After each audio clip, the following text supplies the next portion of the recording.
నమస్కారం. మనసులో మాట కార్యక్రమానికి స్వాగతం.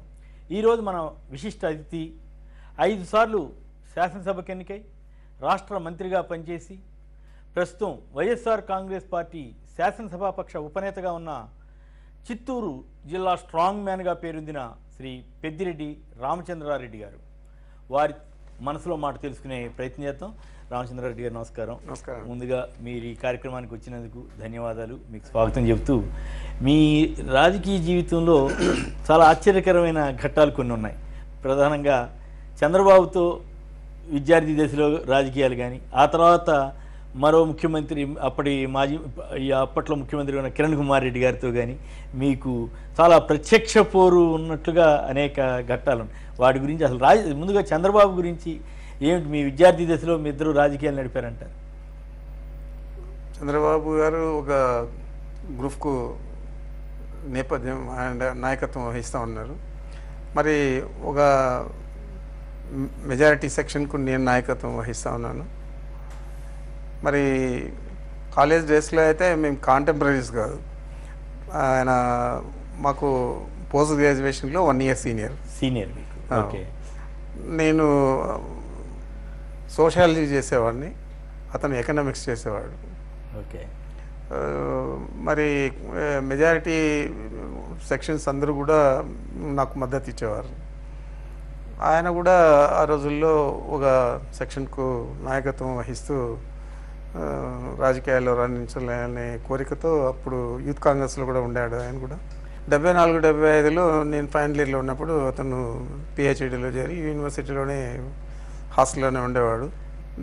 74-75కు నేను విద్యార్థి సంఘ నాయకుడుగా నేను సోషాలజీ డిపార్ట్మెంట్లో పోటీ చేసి అక్కడ డిపార్ట్మెంటల్ చైర్మన్గా అయిన తర్వాత యూనివర్సిటీ చైర్పర్సన్ కూడా పోటీ చేయాలని చెప్పి మా వాళ్ళందరూ నిర్ణయించడం మీద నేను కూడా దానికి పోటీ చేస్తూ ఉన్నాను చెప్పాను.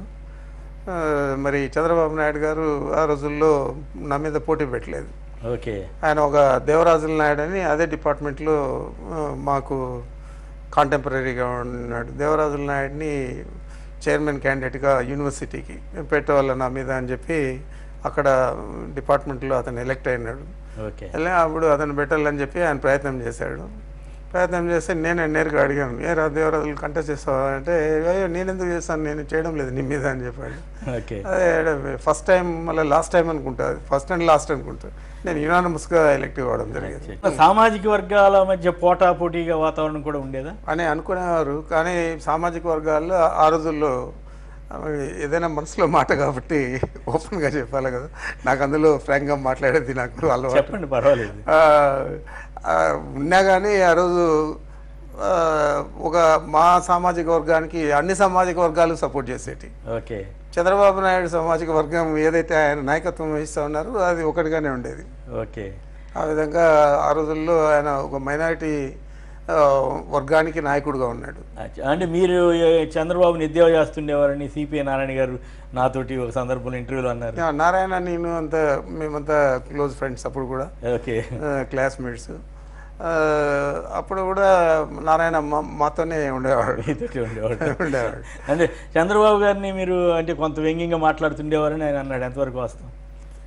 మామూలుగా కాలేజీలో జరుగుతూ ఉంటాయి కదా. కానీ తర్వాత కాలంలో ఆయన ఒక రకంగా చెప్పాలంటే ముఖ్యమంత్రి మీకంటే ముందు మంత్రి అయ్యాడు, మీ ముఖ్యమంత్రి అయిపోయాడు. ఎట్లా మీరు దాన్ని ఎట్లా రిసీవ్ చేసుకుంటారు? చంద్రబాబు పర్వాలేదు, అంతకంటే అద్దానం వాళ్ళు ముఖ్యమంత్రులు అయినారు.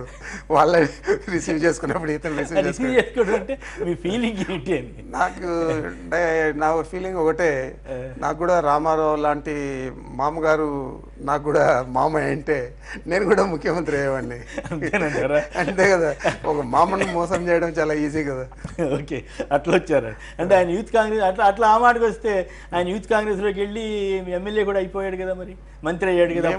అప్పుడు ఎన్టీ రామారావు గారితో నేను కూడా యూత్ కాంగ్రెస్లో ఉన్నాను. నేను కూడా చాలా ఈ సంజయ్ గాంధీ ఆ రోజు మా అందరికి కూడా బాగా క్లోజ్గా ఉండేవాడు. చంద్రబాబు క్లోజ్గా ఉండేవాడు, మాకు క్లోజ్గా ఉండేవాడు కాలేజ్ డేస్లో. ఈ లెక్కను చూస్తే చంద్రబాబు గారు తెలివిగా ఇందిరా కాంగ్రెస్లో చేరడం తెలివిగానే చేశారు కదా. మీరేమో జనతా పార్టీకి వెళ్ళారు, ఆయన ఏమో తెలివిగా ఇందిరా కాంగ్రెస్లోకి వెళ్ళి. తెలివిగా అని కాదు, ఆయనకు ఆప్షన్ లేదు. కాంగ్రెస్ పార్టీలో సీట్ ఇచ్చేదానికి ఆయనకి ఇబ్బంది. అచ్చా అచ్చా అచ్చా. జనతా పార్టీలోకి అతను రాలేడు, నేనున్నాను కాబట్టి. ఓకే. ఆయన అందుకని ఆప్షన్ లేకుండా ఈ ఇందిరా కాంగ్రెస్ పోవడం జరిగింది. తర్వాత ఆయన రాజకీయం ఎట్లా నడిచింది, మీ రాజకీయం ఎట్లా నడిచింది? మీ నేను జనతా పార్టీలోనే ఉన్నాను. మళ్ళా చెన్నారెడ్డి గారు కూడా నాకు బాగా క్లోజ్. చెన్నారెడ్డి గారిని కూడా యూపీ గవర్నర్గా అందరూ వ్యతిరేకించారు. వీడు ప్రత్యేక తెలంగాణ వాది, మనం పిలకూడదు, మనము జయాంధ్ర మూమెంట్లో అంతా కూడా మన నాయకత్వం వహించినాం కాబట్టి నేను పిలకూడదు అంటే కుదరదు పిలుస్తానని చెప్పి పిలవడం జరిగింది యూనివర్సిటీకి యూపీ గవర్నర్గా. అట్లా క్లోజ్గా ఉన్నాం. తర్వాత సంజయ్ రెడ్డి గారు ఎవరైతే జనతా పార్టీలో ఆయన తరఫున శాసనసభ్యులు అయినారో, పోటీ చేసి ఓడిపోయిన శాసనసభ్యులు ఉన్నారు, వారందరినీ కూడా మీరు కాంగ్రెస్లో చేరండి, నేను చెన్నారెడ్డి గారికి చెప్పానని చెప్పి మమ్మల్ని అందరినీ కూడా చేర్పియడం జరిగింది. తర్వాత మళ్ళీ కాంగ్రెస్కి వచ్చాము. అంతకుముందు కూడా నేను కాంగ్రెస్లోనే ఉన్నాను, యూత్ కాంగ్రెస్లో అంతా, మళ్ళీ కూడా కాంగ్రెస్లో ఉన్నాను. సంజయ్ రెడ్డి గారి వల్ల నేను ఆ కొద్ది రోజులు జనతా పార్టీలో పోవడం. తర్వాత 89లో మొదటిసారిగా 85లో కూడా పోటీ చేశాను, నేరలోనే ఓడిపోయాను. 83లో నాకు టికెట్ ఇవ్వలేదు. మీ రాజశేఖర రెడ్డి గారితో అప్పుడు పరిచయం ఉందా? ఉన్నాను, అప్పటికే స్టూడెంట్ డేస్ నుంచే ఉన్నది. ఆయన ఎంబీబీఎస్ అయిపోయిన తర్వాత ఇక్కడ హౌస్ సర్జన్ చేయడానికి తిరుపతి వచ్చాడు. ఓకే. వాళ్ళ కజిన్ ఇప్పుడు అవినాష్ రెడ్డి ఎంపీ గారు ఉన్నారు కదా, వాళ్ళ ఫాదర్ భాస్కర్ రెడ్డి. ఓకే. భాస్కర్ రెడ్డి నేను ఇంగ్లీష్ లిటరేచర్ చేస్తూ ఉన్నాం గోవిందరాజస్వామి కాలేజీలో బిఏ చేసేటప్పుడు భాస్కర్తో నాకు చాలా క్లోజ్గా ఉంటాం కాబట్టి అప్పుడు మా అన్న ఉన్నాడు, పోదాంరా అని చెప్పి తీసుకుపోతే ఆయన ఒక నిమ్మకాయల వీధిని ఉండేది, ఆ వీధిలో ఉండేవాడు. అప్పటి నుంచి నాకు పరిచయం రాజశేఖర రెడ్డి గారు బాగా క్లోజ్గా ఉండేవారు. ఆయన మంత్రి అయిన తర్వాత నేను అడిగాను, ఇతనికి మంత్రి పదవికి సపోర్ట్ చేస్తాను అంట, నువ్వు అంజయ్ గారి క్యాబినెట్లో చేస్తాను అంట, మళ్ళీ మేమంతా ఎట్లా చేయాలి ఏమంటే ఆయన ఏముంది నేను ఉండ కదా ఇది అని చెప్పి ఆయన ఆ రోజుల్లో చెప్పేవాడు. రాజశేఖర రెడ్డి గారు మద్దతు ఇచ్చి మంత్రి అవునని అది అందరికీ తెలిసిందే. మరి ఇప్పుడు చంద్రబాబు ఒప్పుకుంటాడో లేదు మీకు తెలియాలి. ఆయన ఇంకో స్టేట్మెంట్ కూడా ఏ కృష్ణమూర్తి గారిని రాజశేఖర రెడ్డి గారు ఈ చంద్రబాబు నాయుడిని ఆయనే చేశాడు. రాజశేఖర రెడ్డి గారు అంజయ్ గారితో ఆయన పరిచయాలతో. అంటే చంద్రబాబుకి రాజశేఖర రెడ్డి గారు బాగా సాయం చేసేవారా? చేశారని అంటారు. అంటే అంటే ఏ రకమైన పర్సనల్గా నేను ఎట్లా చూడలేను కదా. ఓకే. అట్లా ఓకే. మీకు తెలిస్తే వాళ్ళకున్న అసోసియేషన్ బట్టి.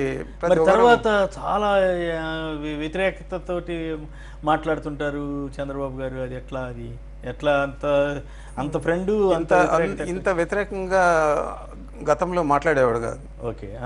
2004లో రాజశేఖర రెడ్డి గారు ముఖ్యమంత్రి అయిన తర్వాత అప్పటి నుంచి చాలా మార్పు వచ్చింది చంద్రబాబు నాయుడు. అతని మీద వ్యతిరేకత చాలా ఎక్కువగా ఆయన పెంచుకున్నాడు. ఎన్టీ రామారావు గారితో పరిచయం ఇదంతా చెప్పారు కదా, ఆయన తనే ఎన్టీఆర్ని రాజకీయాల్లోకి రమ్మనని చెప్పానంటారు. ఆ విషయాలు మీకు ఏమన్నా ఐడియా ఉందా? ఒక వ్యక్తి సంబంధం చేసిన తర్వాత ఒక మామ అయిన తర్వాత కూతుర్నిచ్చి అంటే తండ్రితో సమానం. మరి మామగారితోనే పోటీ చేస్తా అని చెప్పినట్లు మీడియాలో అంతా వచ్చింది, పత్రికల్లో వచ్చింది, మీకు తెలుసు. మరి ఈయన ఎందుకు రమ్మంటాడు రాజకీయాల్లో? ఏం చెప్పాటే అంటే మీరు వింటూ ఉన్నారా? అంటే మాకు తెలియదు. అంటే మొదటి నుంచి అంటే మీ ఉద్దేశం ఏంటి అసలు? ఆయన అంటే అసత్యం చెబుతున్నాడు ఆయన? ఆయన సత్యం ఎప్పుడైనా చెప్పింటే అసత్యం చెప్తాడని చెప్పచ్చు. ఇప్పుడు ఆయన నేనే సింధును తయారు చేశాను, అది నిజమే అంటారా? మొన్న అవార్డు వచ్చినప్పుడు. అంటే విద్యార్థి రాజకీయాలు అప్పుడు కూడా ఇట్లాగే ఉండేవారా మీ అభిప్రాయం? అప్పుడు ఈయన ఇంతగా లెక్క పెట్టేవాళ్ళం కాదు, మరి ఇంత క్షుణ్ణంగా చదివే అవకాశం కూడా అప్పుడు రాలేదు వాస్తవానికి. Okay, right. అయితే మరి కిరణ్ కుమార్ రెడ్డి గారితో మీకు పరిచయం, విరోధం, చాలా తీవ్రమైన విరోధం ఎందుకు వచ్చింది? అంటే కిరణ్ కుమార్ రెడ్డి ఆయన పుట్టకే ఒక జలసితో పుట్టాడు.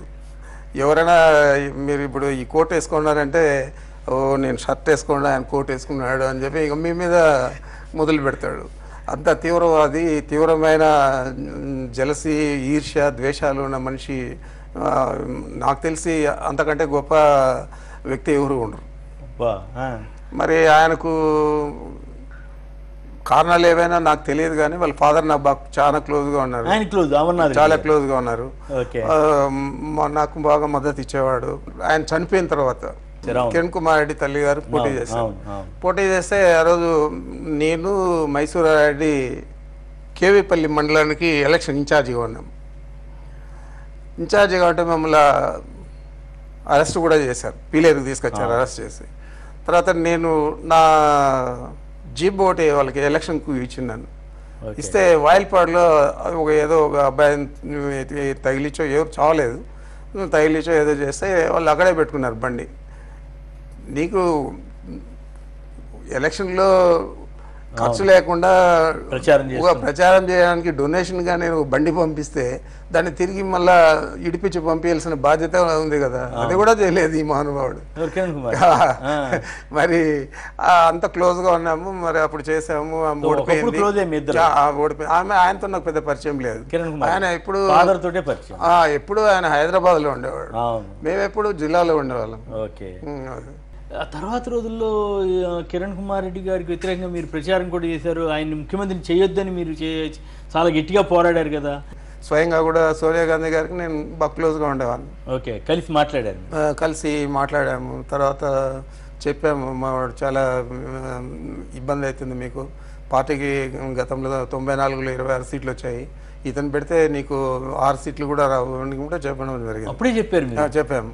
చెప్తే better you speak to Rahul, better you speak to Ahmed Patel Digvijay Singh పేరు చెప్పలే. చెప్తే నేను I don't want to speak to them madam because you are very close to me since 98. తిరుపతిలో ఒక సభ పెట్టాము, అప్పుడు చాలా పెద్దది ఆర్గనైజ్ చేశాను, నేనే ఆర్గనైజ్ చేశాను సింగిల్ హ్యాండెడ్గా. ఆ రోజు రాజశేఖర రెడ్డి గారు చెప్తే ఆయన మీద మేమిద్దరు చాలా క్లోజ్గా ఉండేవాళ్ళము ఆ స్టూడెంట్ డేస్ నుంచి. అప్పుడు దాకా అట్లే కంటిన్యూ అవుతున్నది. దీంట్లో ఆయన రేపు ఎలక్షన్ వస్తే గెలుస్తాడేమో, ముఖ్యమంత్రి అవుతాడు, మనం చేయాలని చెప్పి ఆ పద్ధతిలో అలా పెద్ద ఎత్తున ఆర్గనైజ్ చేయడం జరిగింది. స్టేట్లో అది ఒక మార్క్ మాదిరి సోనియా గాంధీ ఎంట్రీ. అది కంట్రీ అంతా కూడా అంత పెద్ద మీటింగ్ పెట్టలేదని చెప్పి అప్పుడు ప్రచారం అయింది. మరి అప్పటి నుంచి ఆమె అంత క్లోజ్గా ఉండింది. ఆల్ ఆఫ్ ఎ సడన్ ఆయన దగ్గర పో అంటే నాకేమీ అవసరం చెప్పి ఎందుకు ఇచ్చారనుకుంటున్నారు?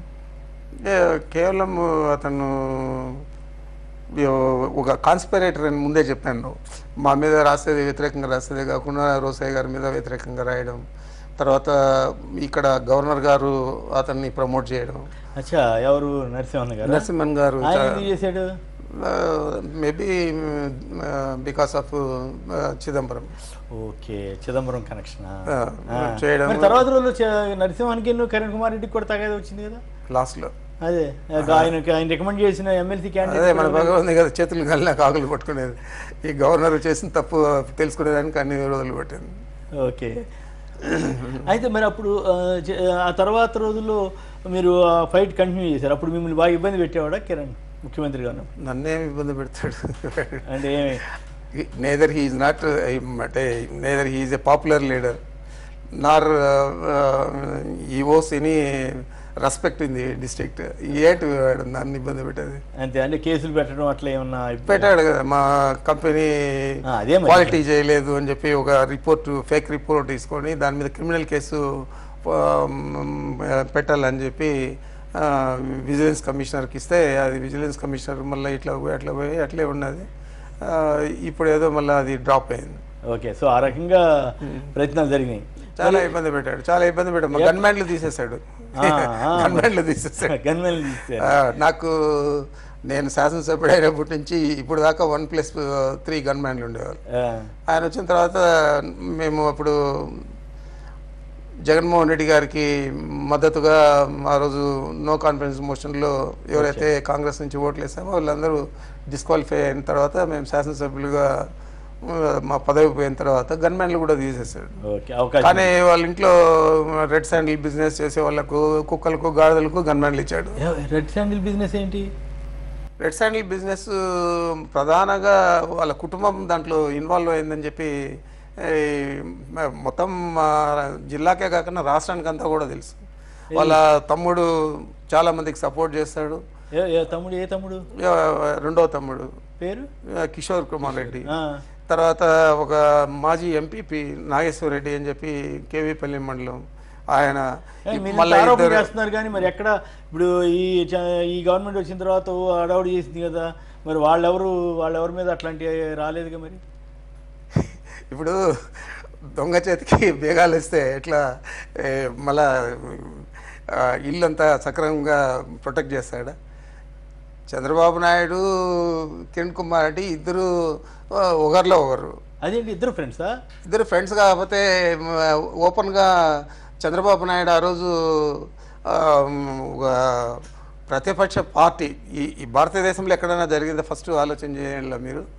ఒక ప్రతిపక్ష పార్టీ విప్పించి మీరు అధికార పక్షానికి మద్దతుగా ఓటు వేయాల, అధికార పక్షానికి మద్దతుగా ఓటు వేయాలి. తటస్థం అని చెప్తున్న ద్వారా వాళ్ళకి హెల్ప్ చేశారు. తటస్థంగా ఎట్లుంటారు? బయట వెళ్ళిపోతే తటస్థం, బయట పోలా కదా.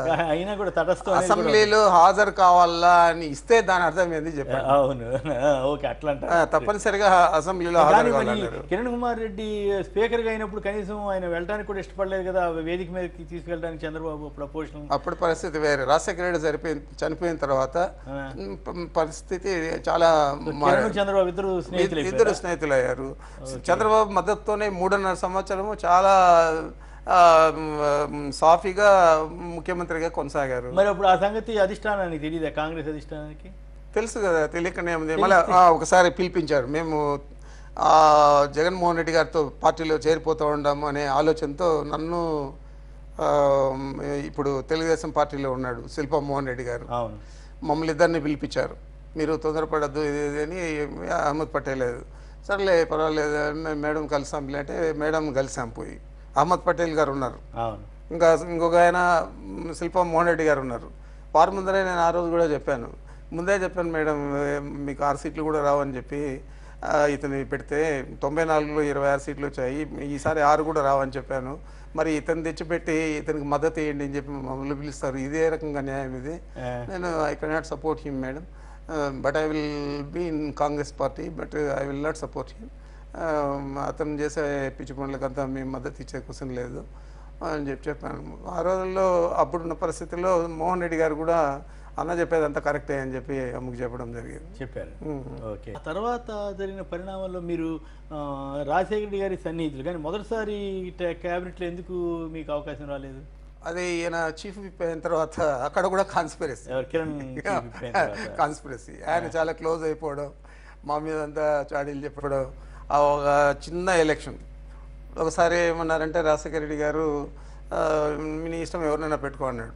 మనం గెలిచింది కదా, గెలిపించావు నువ్వు, ఎవరైనా పెట్టుకోని మదనపల్లి మున్సిపల్ ఎలక్షన్లో మున్సిపల్ చైర్మన్ గెలిచిన తర్వాత మళ్ళీ వైస్ చైర్మన్ కౌన్సిలర్స్ ఎన్నుకుంటారు కదా, అప్పుడు సరే అని చెప్పి నేను ఓకే అని చెప్పి ఒక ముందే చెప్పాను, పలాని ఇబ్రహీం అని అతను పెడతా ఉన్నాను, ఇతనైతే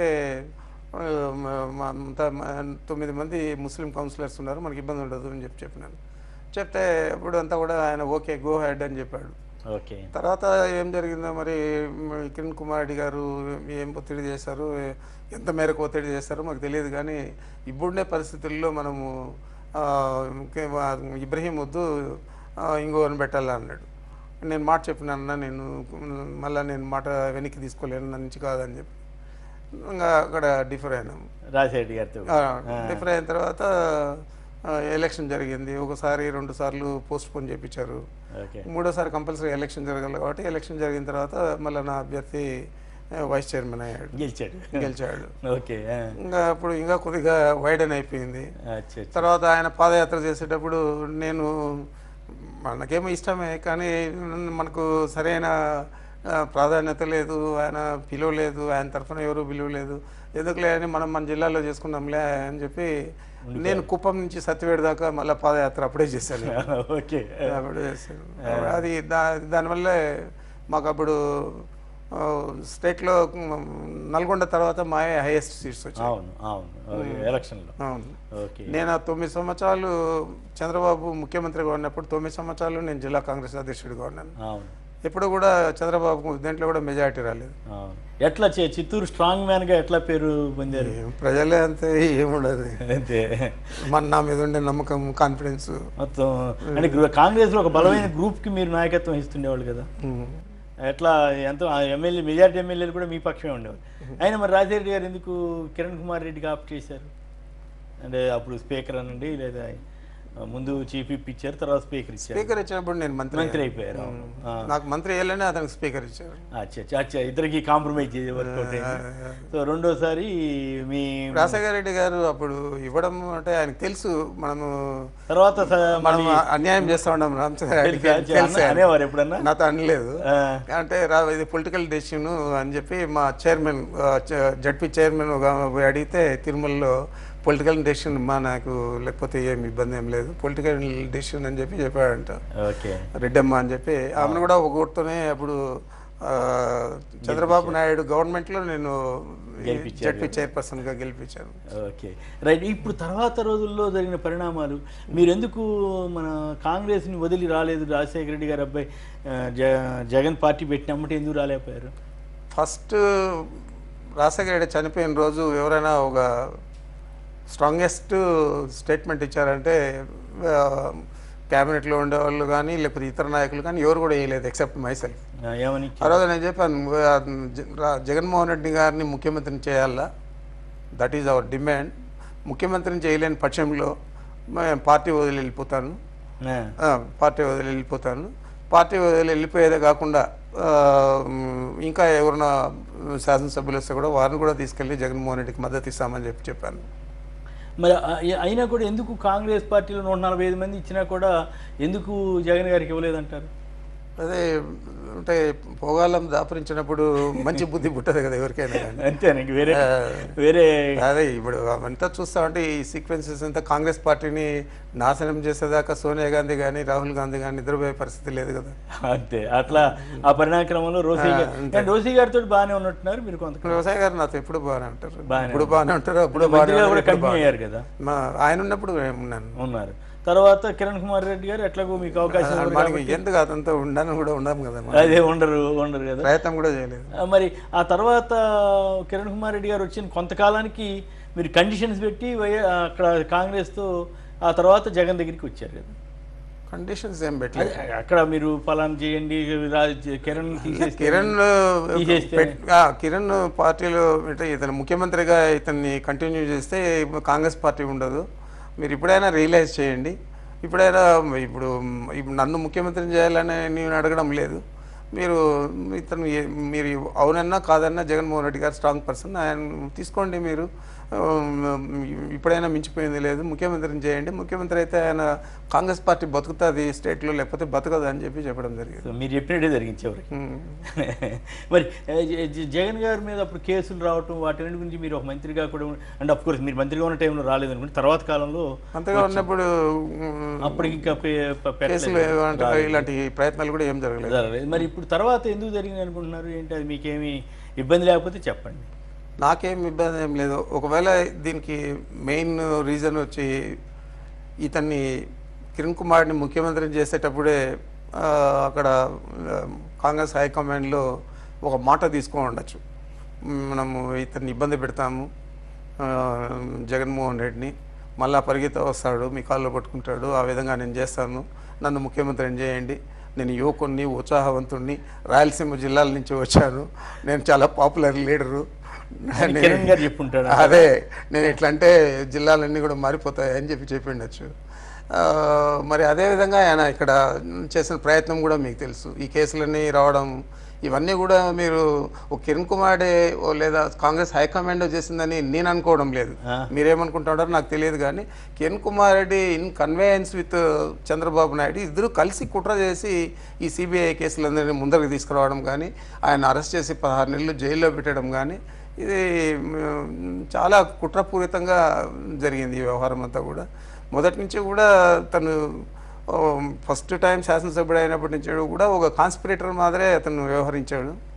మరి ఈరోజు అతను నిజంగా దాదాపు 7-8 కోట్లు ఖర్చు చేశాడు పీలేరు నియోజకవర్గంలో అభివృద్ధికి. ఓకే, మరి ఆ నియోజకవర్గంలో శాసనసభ్యుడిగా పోటీ చేసే ధైర్యం లేదా నీకు?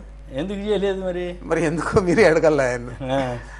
లాస్ట్ మినిట్ దాకా నేను కూడా పోటీ చేద్దామని ఉన్నాను, చేస్తానని అన్నాను. నేను ఉంటే లాస్ట్ మినిట్ దాకా గోప్యంగా పెట్టి వాళ్ళ ఫాలోవర్స్ కూడా తెలియకుండా వాళ్ళ తమ్ముని తీసుకొచ్చి లాస్ట్ డే నామినేషన్ వేయించడం జరిగింది.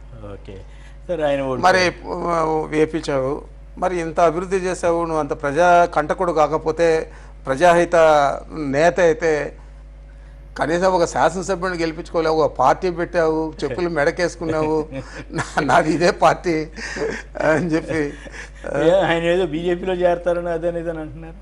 మరి ఎక్కడ పోయినా కానీ ఆ పార్టీకి దరిద్రం వెంటనే వస్తుంది. అయ్యో, అంత తీవ్రమైన పదం వాడుతున్నారు. లేదు అంతే, అతను ఏదో అదృష్టం కొద్దీ డబ్బు. మా దగ్గర 2 ముఖ్యమంత్రులు అయితే ఒకరేమో హాస్టల్ బిల్లులు ఇంకా కట్టలేదు, ఎవరైనా ఎవరు చెప్తాను. ఇంకొక ముఖ్యమంత్రి ఏమో మా పీలల్లో సివి రెడ్డి అనే పెట్రోల్ బంక్ ఉంది, ఆ పెట్రోల్ బంక్లో ఎలక్షన్ అప్పుడు ఎంత తక్కువ ₹1,00,000, ₹1,68,000, ఉత్త 68,000 అంత అమౌంటే అది చెల్లించలేదు. మరి అలాంటి వాళ్ళంతా ముఖ్యమంత్రులు అయిపోయినారు. మరి అంటే మరి వాళ్ళ స్ట్రాటజీ, వాళ్ళ తెలివితేటలా మీ చాకచక్యం లేకపోవడం వల్ల మీరు ఇది రాలేకపోయారు? నా చాకచక్యం ముందే లేదు, కానీ నేనైతే ఈ ప్రజలకు దగ్గరగా ఉన్నాను. ఓకే, ఈరోజు జగన్మోహన్ రెడ్డి గారికి మేమందరూ కూడా మద్దతు ఇస్తూ ఉన్నామంటే అతను కూడా మా మాదరే ఎంతో కష్టపడి పని చేస్తూ ఉన్నాడు, రాత్రి పోగులు అనకుండా. మరి ఆయన మీద ఇంత ప్రచారాన్ని అంతా తీసుకొచ్చిన దాంట్లో మొదట స్టార్ట్ చేసిందే కిరణ్ కుమార్ రెడ్డి, తర్వాత దాన్ని పెంచి పోషించింది చంద్రబాబు నాయుడు గారు. మరి ఆ ఎన్నికల్లో అందరూ నమ్మారు, ఆయన సారనాలంట, కూర్చోకూడదంట ఆయన ముందర ఇదంతా. మరి సార్ అని ఒకవేళ అనాల్సి వస్తే నాలాంటి వాళ్ళు ఆ పార్టీలో ఉంటారా? ఓకే, ఉండరు కదా. నా మెంటాలిటీ తెలిసిన ఎవరైనా కానీ ఉండరు కదా. మరి అదే విషయం మేము మా పార్టీ మీటింగ్ పెట్టాం, స్టేట్ ఎగ్జిక్యూటివ్ మీటింగ్ ఇక్కడే విజయవాడలో. అప్పుడు నేనే మాట్లాడాను, ఎందుకంటే జిల్లా ఇన్ఛార్జి, ఆ తర్వాత మాట్లాడాలనే అవకాశం కల్పించుకొని నేనే ఫస్ట్ మాట్లాడినాను. ఆయన్ను జగన్మోహన్ రెడ్డి గారిని ఆహ్వానిస్తూ ఆ సభకు మాట్లాడడం జరిగింది. ఆ రోజు ఒకవేళ ఆయన ఏమన్నా నా మీద ఫీల్ అయ్యి ఉండొచ్చు, నేను ఓపెన్గా మాట్లాడతాం కాబట్టి ఫీల్ అయ్యి ఉండొచ్చు. నేను అప్పుడు చెప్పాను, జగన్మోహన్ రెడ్డి గారిని సార్ అనాలని, ఆయన ముందు కూర్చోకూడదని చెప్పి, పెద్దలంటే గౌరవం లేదని, చాలా అసభ్యంగా ప్రవర్తిస్తాడు అని ఆయనకి ఇష్టం లేకపోతే ఇవన్నీ కూడా మాట్లాడుతూ ఉన్నారు. మీరందరూ కూడా ఆయన అపాయింట్ చేశారు, ప్రచారం చేశారు ఎన్నికల ముందు. ప్రచారం చేసి ఆ ప్రచారం ఎంతవరకు పోయింది, 5 లక్షల ఓట్లతో దగ్గరకు వచ్చి ఓడిపోయాం. నేను అనుకోను ఏదో క్యాండిడేట్లు సరిగా ఇవ్వకో, లేకపోతే డబ్బులు ఖర్చు పెట్టుకో, లేకపోతే ఇంకో రకంగా అని. కేవలం ఆయన మీద చేసిన వ్యతిరేక ప్రచారం మమ్మల్ని ఓడించింది. కానీ వాస్తవ పరిస్థితి ఏంటి మీరు అనేది? ఆ రోజు ఏమంతే అంటే నేను ఆ సమావేశంలో చెప్పాను జగన్మోహన్ రెడ్డి గారి ముందే, మరి సారా నల్లు అంటూ ఉన్నారు, మరి ఇంటర్వ్యూ తీసుకొని ముందరకు పోవాలంటారు, ఆయన ముందు కూర్చోకూడదు అంటారు, మరి ఇలాంటి ప్రచారాలన్నీ చేస్తూ ఉన్నారు, మీరందరూ నమ్ముతూ ఉన్నారా? ఇక్కడ ఉండే వాళ్ళందరూ ఎవరు సార్ అంటున్నారు, ఎవరు అవమానపరచబడినారు, ఎవరన్నా చెప్పండి. మీకు బాధ్యత లేదా? మనం ఒకసారి ఎన్నికల్లో పరాజయం పాల్పొందినాం ఇలాంటి ప్రచారంతో. ఇప్పుడైనా మీరు మీ మండల లెవెల్లో, మండల స్థాయి నుంచి ఇది తప్పు, ఆయన అలాంటి వ్యక్తి కాదు, ఆయన ప్రజాహిత నేత, ప్రతి ఒక్కరికి కూడా దగ్గరగా ఉంటాడు, మీరు అన్నీ కూడా అతను చేసే కార్యక్రమాలన్నీ కూడా ప్రజలను దగ్గరకు చేర్చుకునే దానికే ఉంటుంది, నాయకులకు అంతా మర్యాద ఇస్తాడు, గౌరవం ఇస్తాడు, మరి దీన్ని మీరు తిప్పికొట్టే బాధ్యత మీరు తీసుకోవాలని చెప్పి ఆ రోజు నేను గట్టిగా మాట్లాడడం జరిగింది. ఓకే, ఆ ప్రచారం ముందే కన్నా మనం చేసుకోవాలంటే మనకు కావాలని దుష్ప్రచారం చేశారంటారు, కావాలని మీరు తిప్పికొట్టలేకపోయామంటారు. ఇప్పుడు ఎట్లా ఉంది గవర్నమెంట్? ఇప్పుడు గవర్నమెంట్ ఎట్లా ఉంది? ఈరోజు ఎలక్షన్ పెడతాడా చంద్రబాబు నాయుడు? పెడతాడా? అవసరం ఉంది, పెట్టాల్సిన అవసరం లేదా? అదే మా శాసనసభ్యులందరినీ కోట్ల రూపాయలు ఇచ్చి కొనుక్కొని పోయి అక్కడ 21 మందిని పెట్టుకొని, పాపం ఒక అతన్ని అయితే అనవసరంగా అతను తెలుగుదేశం పార్టీకి వెళ్ళి చనిపోయాడని నేను చెప్తా ఉన్నాను. కాదని ఎవరన్నా చెప్పండి ఈ రాష్ట్రంలో? అంతే, అందువల్ల నువ్వు పార్టీ మారి కండువా వేసుకొని వచ్చాడు, 3వ రోజు నిన్ను మంత్రిని చేస్తా అని చెప్తేనే ఆయన వెళ్ళాడు. ఎవరు మీతో ఏమని చెప్పాడా బొమ్మ? ఏమన్నా బొమ్మ నాతో మంత్రి అయితే వెళ్తూ ఉన్నాను అని చెప్పాడు. నాకంటే ఎక్కువగా ప్రత్యక్షంగా మా నుంచి 3 రిప్రజెంటేటివ్స్, విజయసాయి రెడ్డి గారు, వైవి సుబ్బారెడ్డి గారు, రామకృష్ణారెడ్డి గారు, వారు ముగ్గురితో చెప్పారు, నాకు కుదరదు, నేను చాలా ఇబ్బందుల్లో ఉన్నాను, నేను మంత్రి అయితే ఉన్నాను, నాకు పార్టీలో చేరతానని 3వ రోజు మంత్రి పదవి ఇస్తా అని చెప్పినారని వాళ్ళు ముగ్గురితో అన్నారు. మీరు కనుక్కోండి. ఓకే, ఆ ప్రభావం అంతా పడింది. సో ఇప్పుడు ఎలక్షన్ పెట్టలేని పరిస్థితిలో ఇంకా చంద్రబాబు చెప్తా ఉన్నారు, ఇంకా చాలా ఇబ్బందికరంగా చెప్తున్నారు. అవన్నీ చెప్పచ్చో చెప్పకూడదు మీడియాలో, కానీ ఏంటది? ఆయన హాస్పిటల్లో హైదరాబాద్లో ఎక్కడో అడ్మిట్ అయి ఉన్నాడు. ఎవరు? ఇది మన భూమా నాగిరెడ్డి గారు ఆ, అడ్మిట్ అయ్యింటే ఈయన ఫోన్ చేసి, నువ్వు శిల్పా చక్రపాణి రెడ్డిని ఓడించేదానికి దొంగ నాటకాలు ఆడి హాస్పిటల్లో అడ్మిట్ అయినావా అని చెప్పి చంద్రబాబు నాయుడు గారు మాట్లాడితే, ఆయన హుటాహుటిన వాళ్ళ ఎంపీటీసీలను జెడ్పీటీసీలు అందరినీ కూడా అతనికి సన్నిహితుడుగా, ఆయనకు సహచరుడుగా ఉంటాడు సుబ్బారెడ్డి, ఏవి సుబ్బారెడ్డిని తీసుకుని రమ్మని ఆయన హైదరాబాద్ నుంచి హుటాహుటిని వచ్చి మాట్లాడితే, విజయవాడ మాట్లాడితే అక్కడ సంభాషణ లోపల ఏం జరిగిందో మనకు తెలియదు. కానీ ఇతను చాలా నిరాశ నిస్పృహలో బయటకు రావడం, వచ్చిన బండి ఎక్కినప్పటి నుంచి కూడా ఆయన మద్యం సేవిస్తా ఊరు దగ్గర పోవడం, అర్లీ మార్నింగ్ దాకా ఆయన మరి వాళ్ళ ఇంటి కుటుంబ సభ్యులకు తెలియాల, మరి మద్యం సేవించాడు, అక్కడే చనిపోయాడు, ఊరికనే హాస్పిటల్కి తీసుకుపోయి వచ్చారని అంటున్నారు. మరి ఇంత టెన్షన్ చంద్రబాబు నాయుడు గారు పెట్టకపోతే ఎవరు పెట్టారు ఆయనకు? ఒక సంవత్సరం రోజులు అంతకుముందే ఆయనకు అంటే హార్ట్ పేషెంట్, సర్జరీ అయింది, మరి అలాంటి వ్యక్తిని ఒక సంవత్సరం రోజులు నువ్వు మంత్రి పదవి ఆశ చూపించి నిరాశలో రోజు దాని గురించి ఆలోచించే విధంగా పార్టీలో చేరిన తర్వాత ఇక్కడేమో ప్రజల్లో గౌరవం పోయింది పార్టీ మారిన దానికి, అక్కడేమో పదవి దక్కకపోయింది. ఆ విధంగా ఆయన చనిపోవడం జరిగింది. 21 మంది, అదే ఎన్నికల గురించి మీరు చెప్పారు కాబట్టి ఇది తీసుకొస్తున్నాను. ఆ 21 మంది మీద ఇప్పుడు అందరినీ రాజీనామా చేసి ఎన్నికలకు పోమానండి. మేము సంవత్సరం ముందు నుంచి చెప్తా ఉన్నాం, మా నాయకుడే చెప్తా ఉన్నాడు జగన్మోహన్ రెడ్డి గారు. పోతే మాకు మెజారిటీ శాసనసభ్యులు మేము గెలిచామనుకోండి, నువ్వు రెఫరెండం కింద తీసుకొని రాజీనామా చేయాలి కదా. అయితే నైతిక విలువల ప్రకారం అయితే రాజీనామా చేయాలి కదా. ఎలక్షన్ తర్వాత మరి రాజీనామా చేపించేదానికే భయపడేటప్పుడు ఆయన ఎన్నికలకు పోతాడు. కరెంట్ ఇష్యూస్ లో రావడానికి ముందుగా ఈ సమైక్య ఉద్యమం, ప్రత్యేక ఉద్యమం, ఈ ప్రభావం ఎట్లా పనిచేసింది మీ మీద? మరి మేమైతే మొదటి నుంచి జగన్మోహన్ రెడ్డి గారు సమైక్యవాదిగా పార్లమెంట్లో ప్లేకార్డ్ పట్టుకొని వెళ్ళలేకపోవడం కానీ, ఆ తర్వాత రాష్ట్రం అంతా కూడా తిరిగి సమైక్య ఉద్యమానికి మద్దతు ఇమ్మని చెప్పి కోరడం కానీ, అవన్నీ కూడా అందరికీ తెలిసిన విషయాలే. సమైక్య ఉద్యమం అన్న, సమైక్య రాష్ట్రం ఉండాలన్న మీరేమో ఓడిపోయారు. రెండు కళ్ళ సిద్ధాంతం. ఆ తర్వాత ఆయన గెలిచాడు, మరి ఇప్పుడేమో ఒక లేఖ కూడా ఇచ్చాడు. ఏమని? మరి ఆయన గెలిచాడు, దీన్ని ఎట్లా చూస్తారు? అది కూడా చెప్తానండి. ఒక లేఖ కూడా ఇచ్చాడు. ఏమని? ఈ రాష్ట్రం విడిపోయినా నాకు ఇబ్బంది లేదు అని చెప్పి. ఫస్ట్ ఆ లేఖతోనే ఈ రాష్ట్రం విడిపోయేదానికి ప్రక్రియ మొదలైంది. మరి విడగొట్టింది ఆయనే, విడగొట్టినా అని చెప్పింది ఆయనే, రెండు కళ్ళ సిద్ధాంతం నాకు అని చెప్పింది ఆయనే. మరి అలాంటి వ్యక్తి గెలిచాడంటే నేను కూడా గెలిచి ఉంటాను. ఒక రాజశేఖర రెడ్డి గారి కుమారుడిగా రాజశేఖర రెడ్డి గారికి ఉన్న ఇమేజ్ని తగ్గించుకోకూడదు. ఒకవేళ ఆయన పుత్రుడిగా నేను పనికిరాని పుట్టినాను అని చెప్పి ప్రజలు అనుకోకూడదు అని చెప్పి జగన్మోహన్ రెడ్డి గారు ఫాల్స్ ప్రామిసెస్ చేయలేకపోయాడు. ఎన్నికల మేనిఫెస్టోలో నేను ఒక పొలిటికల్ సభ్యుడిని, నేను రాజకీయ అనుభవంతో చెప్తా ఉన్నాను. నువ్వు తెలియదు, కాళహస్తిలో జరిగింది ఒకరోజు మా ఎన్నికల ముందు మా జిల్లాలో ఓదార్పు యాత్ర జరుగుతుంది. అది ఆ రోజు క్లోజ్ అయిపోయి నెల్లూరులోకి వెళ్తాడు. వెళ్ళే ముందు కాళహస్తిలో ఒక మా అప్పుడు అక్కడ కంటెస్ట్ చేసిన మధుసూదన్ రెడ్డి గారి ఇంట్లో జరిగింది. ఆ రోజు చాలా రిక్వెస్ట్ చేశాను. రాత్రి 2 గంటలు 2:30 గంట ఏంటది. తెలంగాణలో కేసీఆర్ పెడతా ఉన్నాడు, ఈయన చెప్పినట్లు బంగారు రుణాలు, ట్రాక్టర్ రుణాలు, అన్ని రుణాలు మాఫీ చేస్తామని చెప్పి నువ్వు చెప్పొద్దు. కనీసం ఈ మహిళా సంఘాల సభ్యులకు సంబంధించిన రుణాలు అక్కడ రైతులకు 1,00,000 దాకా వాళ్ళు మాఫీ చేస్తాం, 1,00,000 దాకా మాఫీ చేద్దామని చెప్పి చెప్దామంటే అన్ని లెక్కలు వేసి అలా చేయలేము. ఈ మహిళా సంఘాలు అయితే చెప్తాను కానీ ఇది నేను చెప్పలేను, చేయలేను. ఎక్కడ తెస్తావు 52,000 కోట్లు కావాలా అని చెప్పి ఆయన మాట్లాడడం జరిగింది. లేకపోతే ఇబ్బంది అవుతుంది ఏమనుకుంటే, అయినా పర్వాలేదన్నా నేను రేపు అధికారంలోకి వచ్చి ముఖ్యమంత్రిగా అసమర్థుడు కింద అయ్యే బదులు నేను ప్రతిపక్షంలో ఉండేదానికైనా కానీ ఒప్పుకుంటా, కానీ నేను ఈ ఫాల్స్ ప్రామిస్లు చేయలేను అన్నాడు. ఓకే, మరి ఆ విధంగా నేనంటే చెప్పేసేవాడిని. చేసే ధైర్యం కూడా చేసేవాళ్ళం, సాహసం చేసేవాళ్ళం.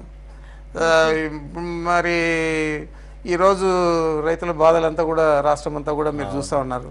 ఎక్కడన్నా ఉందండి రెయిన్ గన్స్తో 6.5 లక్షల ఎకరాలు పంట కాపాడినా అని చెప్పి చెప్పడం నమ్ముతున్నారండి. అటువంటి ఎందుకు నమ్ముతారు? ఇప్పుడు 6.5 లక్షల ఎకరాల్లో కనీసం ఒక 100 ఎకరాలన్నా పంట సేవ అంటే వాళ్ళన్నా చెప్పేవాళ్ళు మాకు 100 ఎకరాలు. అమరావతి ఇప్పుడు విభజన తర్వాత మరి అదే సమయంలో మీ మీద ఆరోపణలు చేస్తుంటారు. ఆయన మీ మూలంగా విడిపోయిందంటారు, జగన్కి కారణం అంటారు, సోనియా గాంధీ బెయిల్ ఇప్పించిందంటారు, అట్లాంటివన్నీ చెప్తుంటారు. మీరు ఎట్లా కౌంటర్ చేస్తారు వాటిని? సోనియా గాంధీ ఈ రోజు కాదు కదా, ఆమె బ్రతుకున్న రోజుల్లో జగన్మోహన్ రెడ్డికి బెయిల్ ఇప్పించేది కాదు కదా, ఏ విషయంలో కూడా ఆమె మద్దతు ఇవ్వదు. మరి ఎందుకు తెలియదు చంద్రబాబు గారు అట్లా చెప్తుంటారు?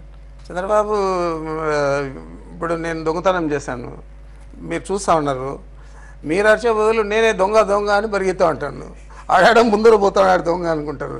అది మా చంద్రబాబు నాయుడు గారి నైజం.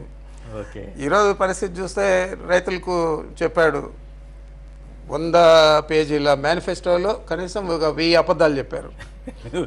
5 లక్షలతో గెలిచాడు. మరి ఈరోజు ఆయన నిజంగా గుండె మీద చేసుకొని చెప్పమనండి, ఆయన ప్రజల మద్దతుతో గెలిచాడా లేకపోతే తన ఫాల్స్ ప్రామిస్తో గెలిచాడా చెప్పమనండి. ఎట్లా ఇప్పుడు మరి ఇప్పుడు ఆయన అధికారంలో ఉన్నాడు, చాలా బలమైన వ్యక్తిగా కనపడుతుంటాడు కదా, ఇప్పుడు ఆయన మీరు ఎదుర్కోగలిగే పరిస్థితికి వచ్చేసారా? ఈరోజు వారి పరిస్థితి కేవలం పోలీసులను అడ్డం పెట్టుకొని కేవలం డబ్బులతో రాజకీయం చేస్తున్నారు. ఈరోజు కడపలో మేము ఎమ్మెల్సీ గెలిచామని చెప్పి జబ్బలు తెచ్చుకుంటూ ఉన్నారు. మరి ఎంత ఖర్చు పెట్టారు మీరు? ఒక్కొక్క ఎంపీటీసీకి ఎంత ఇచ్చారు? ఎంతమందిని కొనుగోలు చేశారు? ఎన్ని నెలలకు ముందర మీరు క్యాంప్ పెట్టారు? ఓకే, చాలా నైతిక విలువలు, నేను నిజాయితీ నా నిప్పు అని చెప్తుంటారు కదా. ఈరోజు కూడా చెప్పాడు నేను చండ శాసనుడిని అని చెప్పి. ఎవరికి చండ శాసనుడు నాకు అర్థం కాదు. నేను అవినీతిని సహించను అంటాడు. నువ్వు మరి ఏ నీతి డబ్బులతో ఓటు కోట్లు చేసి ఆడ మీ ఎమ్మెల్యే కేసులో డైరెక్ట్గా వీడియోలో దొరికి ఇరుక్కున్నాడు, నువ్వు కేసులో ఇరుక్కుంటే స్టే తెచ్చుకున్నావు. మరి ఆయన ఎట్లా సుప్రీంకోర్టు నోటీసులు ఇచ్చింది. అంత ధైర్యంగా ఎట్లా చెప్పగలుగుతారు? హౌస్లో కూడా చెప్తారు కదా, నేను ఎక్కడ అవినీతికి పాల్పడలేదు అని చెప్తుంటారు. మరి నేను ఇప్పుడు మామూలుగా అబద్ధం చెప్పినాను అనుకోండి, అబద్ధం చెప్పాలంటే ఆలోచిస్తాను కదా, అయ్యో ఎట్లా అబద్ధం చెప్పాలని, ఏమనుకుంటారో ఏమో చూసే జనాలని. రోజు అబద్ధాలు చెప్తాడు కాబట్టి చంద్రబాబు నాయుడు ఇంకొక అబద్ధం చెప్తే ఏం పోతుంది అని చెప్పి అన్ని హౌస్లోనే చెప్తాడు, బయటనే చెప్తాడు, ఎక్కడైనా చెప్తాడు. మరి జనం ఎట్లా రిసీవ్ చేసుకుంటున్నారు? ఇప్పుడు ఈరోజు ఎన్నికలకు పొమ్మనండి, అదే కదా నేను చెప్తున్నాను, ఎన్నికలకు పొమ్మనండి, జనం రిసీవ్ చేస్తారా లేకపోతే ఏం చేస్తారో తెలుస్తుంది అంతే. సో మరి అంటే మీకు నెట్వర్క్ అంటే వాట్ ఐ మీన్ బూత్ కమిటీలని అవన్నీ పార్టీ పరంగా మీరు తెలుగుదేశంతో పోటాపోటీగా ఉండే పరిస్థితిలో ఉన్నారా? మాకు చాలా స్పష్టమైన ఆర్గనైజేషన్ ఉంది. ఎవరి మద్దతు కూడా అవసరం లేకుండా ప్రజల మద్దతుతోనే మేము ఈసారి ఎన్నికల్లో కనీసం 2వ వంతు మెజారిటీతో గెలుస్తాం. ఏదో బీజేపీతో కలుస్తారు, ఏదో విలీనం ప్రపోజల్ కూడా ఉందని ఒక ప్రచారం జరిగింది, ఏంటి ఒక పత్రిక రాసింది ఏంటి? జగన్మోహన్ రెడ్డి గారు ఊరుకో ఉంటారు కాబట్టి ఏమైనా రాస్తారా ఆయన మీద, ఆయన పార్టీ మీద? అంతేనా? మేము బీజేపీతో కలిసే అవకాశం లేదు. ఎందుకంటే చంద్రబాబు ఇట్లా పట్టుకుని ఉంటాడు మోడీ గారిని, ఒకవేళ మోడీ గారు ఇట్లా అన్నాడు అనుకో కింద పడిపోయి కాళ్ళకు మొక్కుతాడు. మరి జగన్మోహన్ రెడ్డి గారు ఆ పని చేయలేరు కదా, కాబట్టి ఆ పరిస్థితి రాదు. సో మీరంతా గెలుపు ధీమాతో ఉన్నారు ఆల్రెడీ. మరి అమరావతి రాజధాని బ్రహ్మాండంగా చేస్తానంటున్నారు కదా, దాని ఎఫెక్ట్ ఏం పడదా? మీరు ఈ మధ్య 1-2 సార్లు మిమ్మల్ని నేను అసెంబ్లీలో చూశాను, శాసనసభలో. మీరు భోజనం చేశారు? అక్కడ భోజనం దొరికిందా మీకు? మరి అక్కడ ఏం సౌకర్యాలు ఉన్నాయి?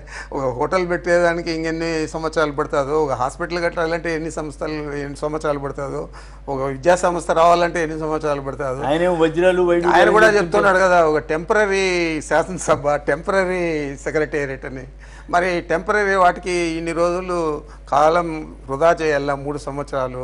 3 సంవత్సరాల్లో నువ్వు కట్టింది 6 లక్షల స్క్వేర్ ఫీట్. 6 లక్షల స్క్వేర్ ఫీట్కి ఏమో ఖర్చు పెట్టింది దాదాపు మామూలుగా ఏదానికంటే 4 రెట్లు ఎక్కువ ఖర్చు పెట్టారు. ఒక స్క్వేర్ ఫీట్ కాస్ట్ 1000 రూపాయలు అవుతుంది అనుకంటే 5000 6000 దాకా పెట్టారు.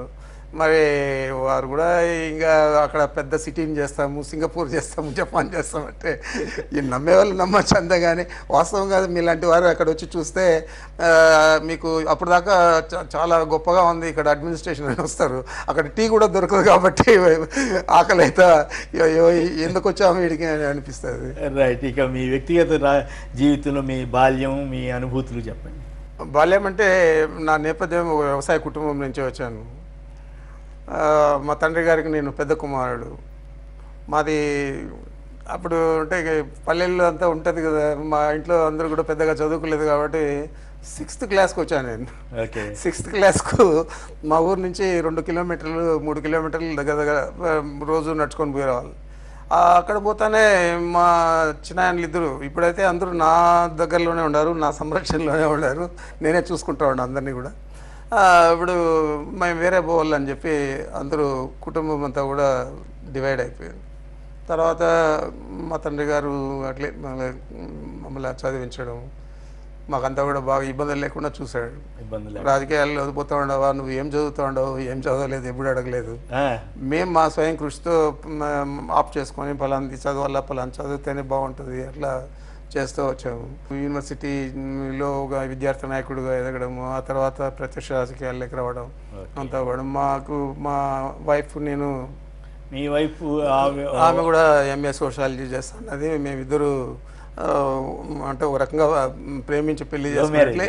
కానీ మా పెద్దలు, వారి పెద్దలు అందరూ ఒప్పుకున్న తర్వాత అరేంజ్డ్ మ్యారేజే చేసుకోవడం జరిగింది. ఓకే. మీ అబ్బాయి మిథున్ రెడ్డి అప్పుడే MP అయ్యారు. ఎట్లా ఆయన కూడా ఆసక్తి ఉందా మొదటి నుంచి? ఎట్లా? మొదటి నుంచి ఆయనకు వ్యాపారం మీద ఎక్కువ ఆసక్తి ఉండేది. తర్వాత విద్యార్థి దశలో బాగా చదువుకోవాలని చెప్పి ఇక్కడ